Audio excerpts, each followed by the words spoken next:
This is a Rogue Media Network podcast.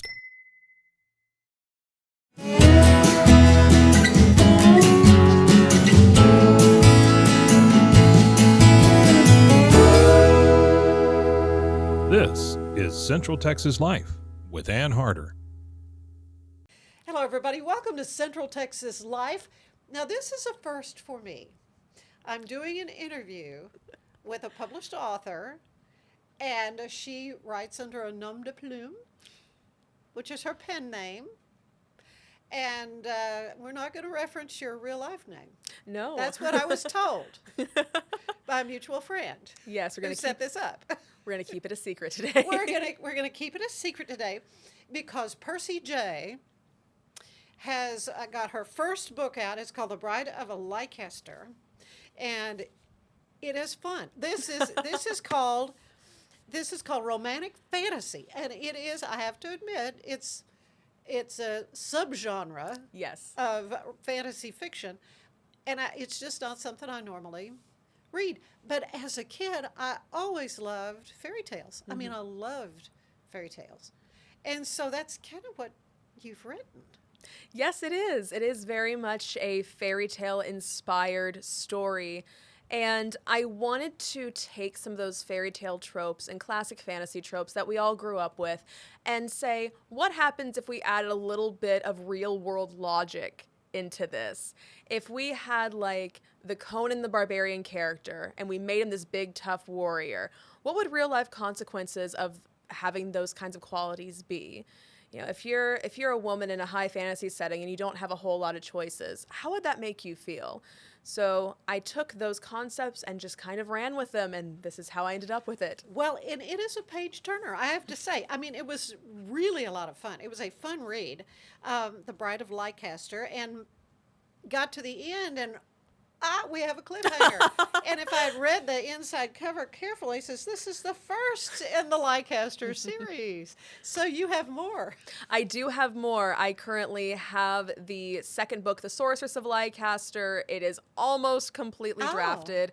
3/4 of it is currently with my editor right now, and we are looking at a spring 2024 release date. That's coming right up. It is coming right up. Well, okay, so let's get into it. Now, you know, in talking about this subgenre, it says one of the key features of romantic fantasy involves a focus on relationships, social, political, romantic. Yes. And you have all those bases covered.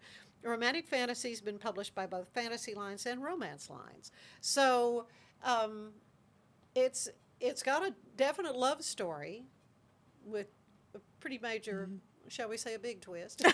Yes. You have to read it to. It's a beautiful play on words. Yeah, sort of. But so what intrigued you about that particular aspect, the romance part of it? Well, it first started out as a love story first and foremost. The very fledgling concept of The Bride of Lycaster started because Beauty and the Beast is my favorite love story. And so I asked myself, what if I had a Beauty and the Beast style story, but instead of making the Beast an animal, I just made him way too big, and specifically 9.5 feet tall. A giant. A giant. And so how would that work with a very petite woman? I mean, you can do the math in your head. The math does not math. That's not going to work. Well, and you actually have little cards. You even did a little, and I know you can't see it from here, but you have sort of the perspective of our heroine, Serafina, sitting on Ren's knee. And and so it's, she's tiny. The proportion, she's like a little munchkin on his lap. I had an artist commission that scene because I wanted people to visualize exactly what the central conflict is, that they are not the right size for each other. And some people will look at that art and say, why is she so small? It's like, oh no, it's not that she's small. It's he's 9.5 feet tall. And people can't really conceptualize how large that is because people that large don't really exist. But when they see it, you instantly go, oh, this is a problem. Yeah, occasionally you'll see a basketball player that's 7 feet. Yes. Maybe 7+. I mean, that's pretty tall. I mean, that's a major human being. But you're adding another couple of feet on that. Of course, you know, in fairy tales and so forth, giants are fearsome fee, fi, fo, fum. Yes. I smell the blood. I'm an English, but and they eat people. Yes. So that kind of figures there are those kinds of creatures in your book. Yes, I do have giants in the book. They are immediately introduced as these very fearsome creatures. And I don't think it's too spoilery to say that they end up causing the death of Seraphina's older brothers because they do fee fi fo eat them. And that's the catalyst of all of the conflict in the book. And so whenever Seraphina ends up being forced to marry an alleged half giant, she has a lot of angry feelings about that, and that also drives the Right. conflict. Right, right. Conflicted on her grief, her ongoing grief with the loss of her brothers. But yeah, you mention, in trying to conceptualize this character as being someone, in an archaic age, Yes.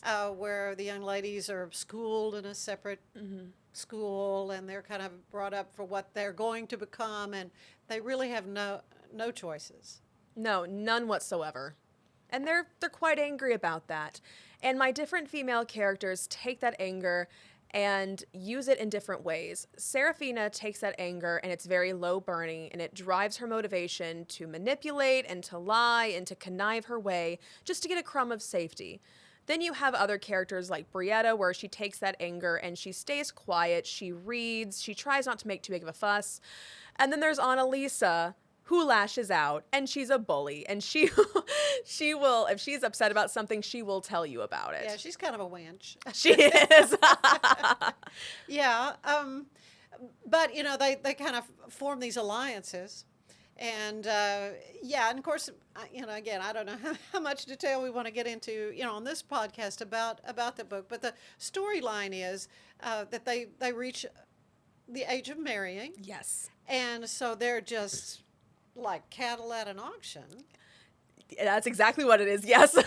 And they don't know who they're going to end up with. It's, of course, there are game shows on TV, about, love at first sight. I mean, all these kinds of crazy shows that we see now that's, in a way, I don't know, The Bachelor, that's been around for years, but it's the same kind of idea that you're sort of competing, for somebody. Yes. But in this case, the young ladies, they have no choice. They just end up with whoever they end up with. That's right. There's a lot of magic Yes. involved in this, too. Let's talk a little bit about that. Okay. So, whereas the magic is concerned, it's very folklore based. I did take a lot of inspiration from Norse mythology with my magic. I took a lot of inspiration from Greek mythology with the concept of my magic. And the magic is, at least in book one, a metaphor for human phenomena such as post-traumatic stress disorder. The way the magic is, the way it manifests in the main love interest, Rian, and why he's so large is that he is a soldier. He went to war and he came back, and he doesn't know how to deal with those feelings. And the way he describes it in the book is that his body betrays him when he's afraid, and so he gets bigger. Right. It's in a way a little bit like the Incredible Hulk, Yes. where he would be kind of normal. Or, well, he's never like normal because he's tall, but he can get bigger. Yes. When that anger or, like the adrenaline or whatever causes these changes in him. And there's really not any way he can, tap the brakes on that? Or? No, there's no way he can stop it. And much like in real life, whenever someone has post-traumatic stress disorder and they can turn into a monster metaphorically, Rian Bloodstone turns into a monster literally. And he just keeps getting bigger and more fearsome. And he lives a life where he's incredibly uncomfortable in his body, and it ends up making him very isolationist. And he doesn't have relationships, and he doesn't have friends. And it's a very sad thing. So you see him at first as this fearsome monster and a great warrior, and how awesome it must be to be him. And then the more you learn about him, the more you realize this man is absolutely miserable. And it's Yeah. quite sad. And he would like to love someone. He Yes. would like to have but who, who? Who could When ever you're- learn when to you're love a that monster? big, that's the problem. But yeah, so let's delve a little bit more into Miss Serafina. Yes.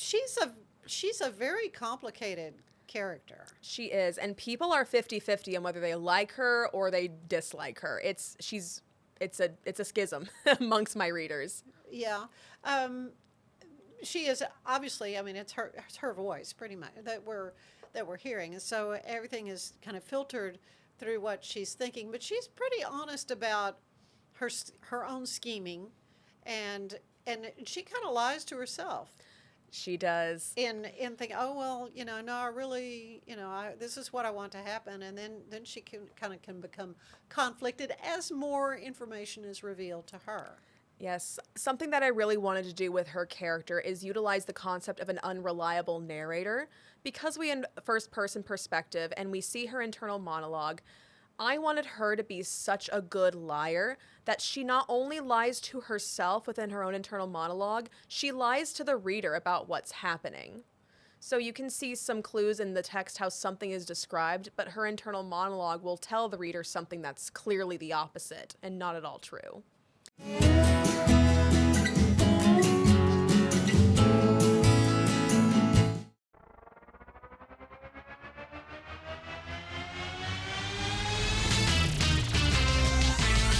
Frozen heroes. Gonna tell you about frozen heroes. Gonna tell you about. Hey, I'm Zach, And I'm Mike. and we have a fantastic new podcast to tell you about. Bros, Foes, and Heroes. It's the two of us looking into the world of comics, breaking down some characters that you may have never heard of, and some that are just absolutely ridiculous. Yeah, so Zach comes up with a character each time, and I go into it just completely blind. I don't know who this person is or what their abilities are or anything, and basically I guess we kind of go over their origin story and just some of the ridiculous stuff that maybe, especially Golden Age stuff. Oh, Golden Age stuff is always the best, and we will make sure to highlight all of the shenanigans and just absolute weirdness of everything. Yeah, that's right. So subscribe today and follow us on Instagram at Bros Foes Heroes. And if you don't, I know where you live. Not really, but please subscribe. Frozen heroes. Gonna tell you about frozen heroes. Gonna tell you about.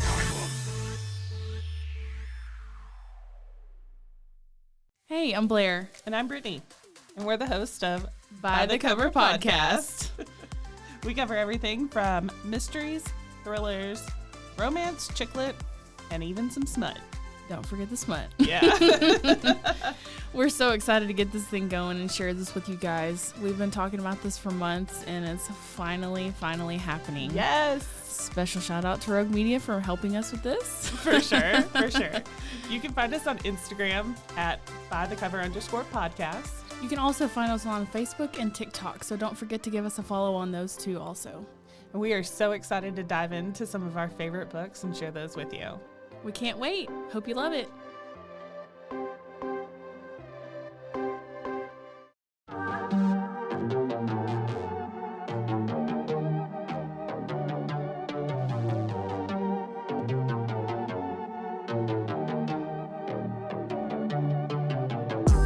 Hey y'all, I'm April, Hi, I'm Caroline. and we have a new podcast for you. What's it called, Caroline? Bloody Happy Hour. It's going to be your new favorite guilty pleasure. We're going to talk about some bloody stuff.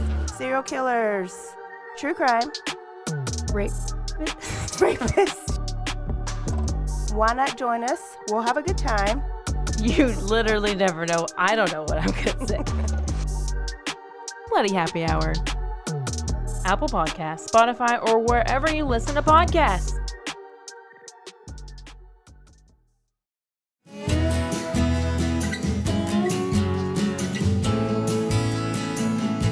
So you say you drew on Norse mythology, Greek mythology, and you loved this kind of style of story and storytelling as a kid. You had a favorite, but what are some of the other fairy tales or things that you kind of feel like you drew on for writing this series? Well, I'm definitely a huge Disney fan. Uh-huh. I was the kid who grew up in the 90s with the Masterpiece collection on VHS, and so I would watch those movies over and over and over. And as I got older, I wouldn't just watch it for the story or for the characters or the songs. I started watching it to see how these stories are constructed. Take the story of Snow White, for example. Snow White, the first animated movie feature-length ever Right. to ever exist, Yeah. it focuses a lot on an emotional journey rather than necessarily a logic-driven plot. And so it takes you through these really rough moments. Like, if you can remember, they're in the woods, it's very scary. She's going through all of this torment and torture, and we even get to a funeral of a Disney princess at the end. Yeah. That's incomprehensible to think of today. But because you go through all that strife and all that pain, that happy ending, in contrast, is luminescent with how happy it is.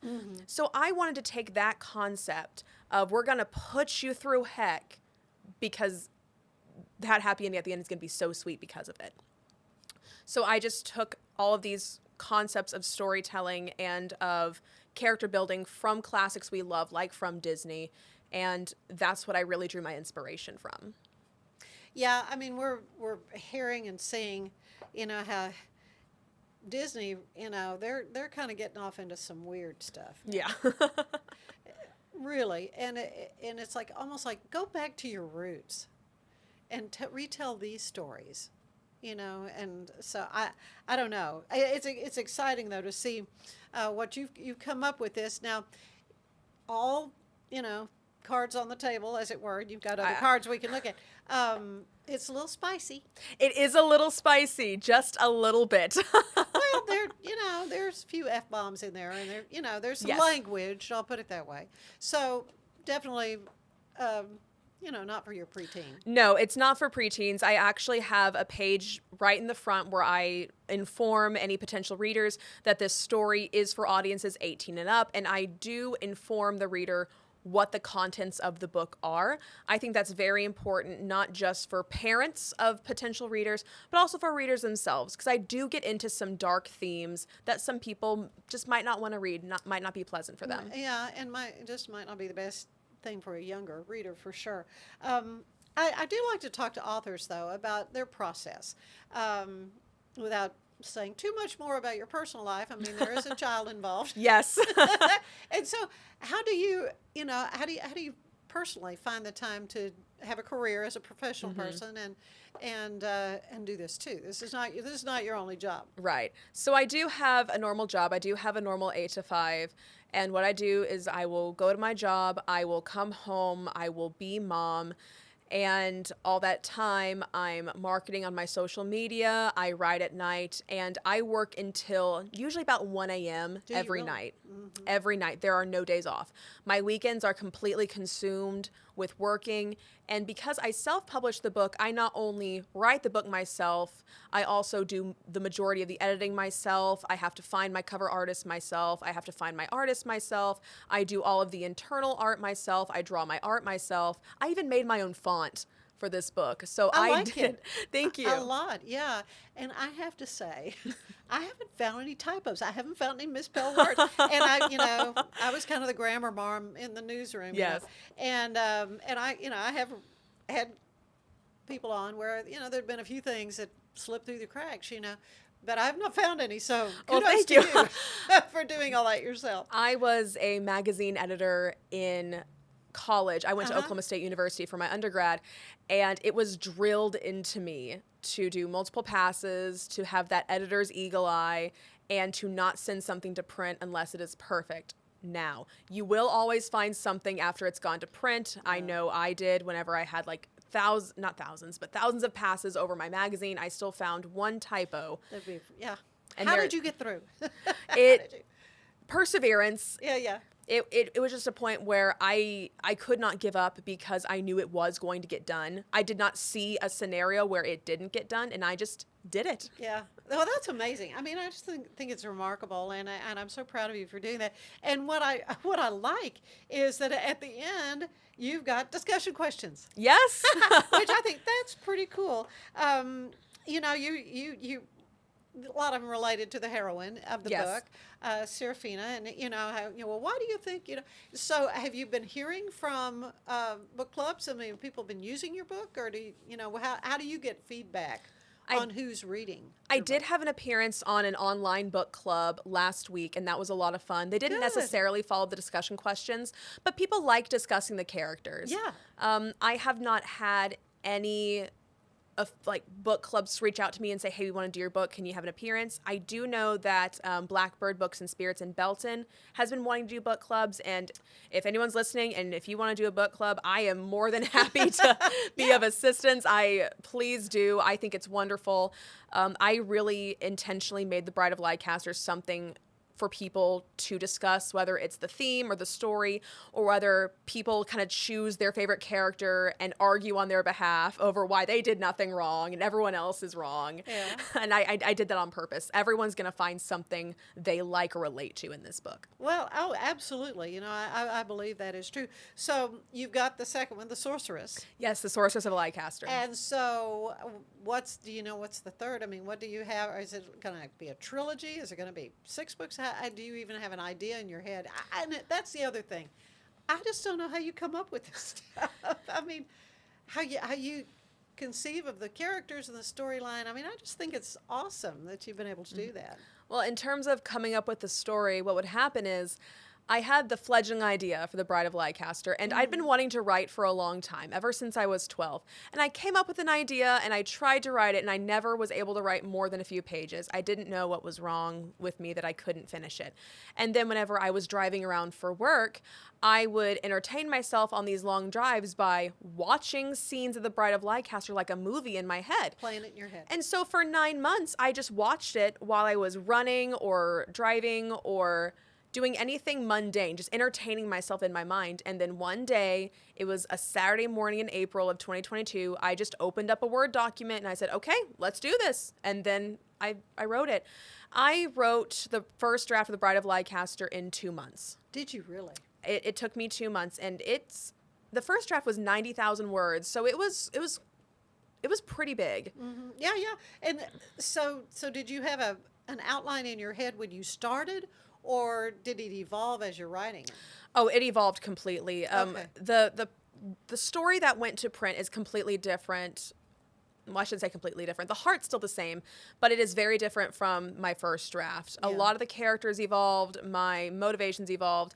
As I evolved as a storyteller and as I got to know my characters better, I just kind of let them lead the story. And that's where I found these really good moments. I was like, I now understand you. I now understand why you're doing the things that you're doing. And I think people are really going to enjoy this story now. Yeah. Well, that's just, I love hearing the process. I mean, I just think it's fascinating how you go about doing that. And you say you self-published. I did. So what all was involved with that? I mean, this is a great, physically, it's a very nice book. I did want, and there are 1,000 different ways to self-publish. Some people go through Amazon. Some people go through a printing service where they print the book and then sell it through themselves. I went through a publisher called Ingram Spark, and Ingram, the bookseller, is where most booksellers get copies of any book from, whether it's published by a large publisher, a small publisher, or an independent publisher. They get it from that site. And so what I did was I provided Ingram Spark with the files. So I formatted everything myself. I delivered them the cover myself. And they put it together and they distribute it to places like Barnes & Noble and Amazon and pretty much anywhere books are sold. I'm in Walmart, I'm in Target. They do all the distribution. I just gave them the file. That's awesome. I mean, that really is great. Very cool. Well, nearing the end of this, and I like to end these visits with a little questionnaire similar to the one that the late, great James Lipton would use on Inside the Actors Studio, so this is my take on it. What is your favorite word? Oh, my favorite word. I think I've used it already, but I love the word luminescent. That's a good word. As a wordsmith, that's excellent. What's your least favorite word? Oh, my least favorite word. I know it's not the F word because you used a lot in the book. The F word's in my top 10 favorites. I'm not gonna lie. Okay. Oh, Your least favorite word. I don't like using a whole lot of adverbs. I know that. Probably the word cringe. I don't like the word cringe. Okay. All right. What turns you on creatively, emotionally, spiritually? What turns me on creatively? Being alone with my thoughts and being honest with myself. I love chewing on things and ruminating on things and finding out the why and the how. And when I get that raw feeling of why and the how, I like to take it into something tangible and put it into words for people to understand. That's where my creativity comes from. Good. What turns you off, conversely, creatively or spiritually or emotionally? Something that I really don't like to write in my books is violence or gore. I don't have a lot of it. I don't really like blood and guts and decapitation, which is odd because it's fantasy. People expect that going in. You know, you had plenty of opportunity. You could have. Yeah. You could have done that. I don't like reading it, so I'm good with you on that. What sound do you love the most? I love the sound of hearing people's voices when they tell me what they love about the story. It's that little lilt in their pitch when you can tell they are really happy or inspired or moved by something. And it fills my soul in a way that I did not think was possible.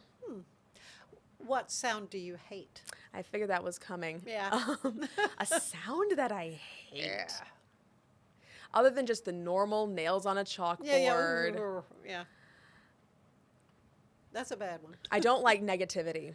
I Right. don't like when I can tell people are just trying to drag somebody down because that's not the life I'm trying to live as an author. Right. I believe in supporting each other, not competing. Okay. Okay. We never said what your profession is. But what other profession would you like, besides being a book writer, what other profession would you like to have tried? I would have loved to have been on film more often or be a voice actor. I loved the world. You could do that. Oh, Yeah. thank you.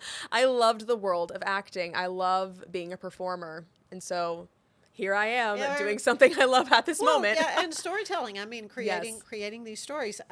What job do you know you would not want to do? No, thank you very much. Don't want to do that. And I say this with absolutely all the love and respect in my heart, but I do not know how teachers do it. My parents are teachers. Everyone in my family is a teacher. I come from a long line of teachers. I do not know how y'all do it. God bless every single one of you. Yeah, You're amen. in my heart and mind constantly. Yeah, that's mine too. That's mine too. And finally, what do you want to hear God say when you arrive at the pearly gates? Good job. Good. That's what we all hope for. Yes. Perci Jay, you are a treasure. I mean, this is so much fun. The Bride of Lycaster, and so I'm ready to read the Sorceress of Lycaster when that comes out. You know, we'll have to.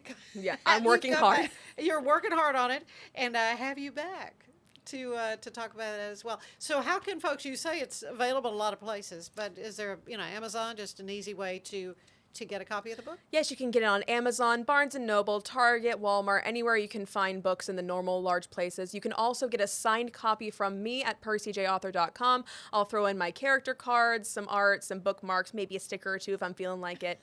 But I always give free goodies if you order from my website. Oh, well, that is cool. Yes. That's very good. And I've got this copy. I'm hoping you will sign it before you leave. Oh, of course. Anyway, I appreciate you so much. Thank you. All right, thank you for being with having us. me on. I love talking. I just love hearing from authors. And this is a totally new subgenre for me, romantic fantasy. So, The Bride of Lycaster. And we'll see you again next time. Have a good day. Bye-bye. Central Texas Life with Ann Harder is part of the Rogue Media family. Be sure to check out our other shows at roguemedianetwork.com. Please rate this show 5 stars on iTunes, Spotify, YouTube, or anywhere you get your podcasts. Join us again soon for more Central Texas Life with Ann Harder.